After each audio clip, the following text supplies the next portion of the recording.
Sí, está perro, mire. Allá al fondo del río está Cabalba. Que allá los casinos de la colonia.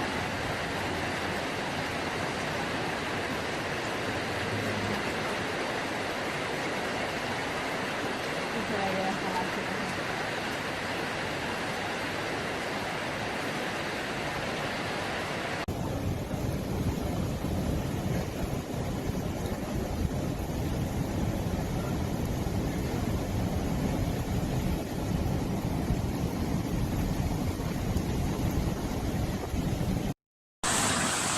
Bueno amigos, aquí estoy enviándoles este mensaje. Se salió el río Lancetía. Miren cómo está aquí, ¿ve? Aquí estoy ahorita en la parte de arriba de Lancetía.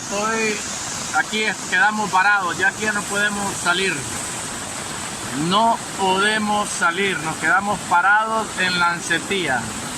Es exageración las corrientes de agua. Esta es la pasada donde teníamos que salir con el carro y ya no salimos. Mis amigos, hay que orar para que estas aguas no afecten a muchas personas y que no hayan consecuencias funestas.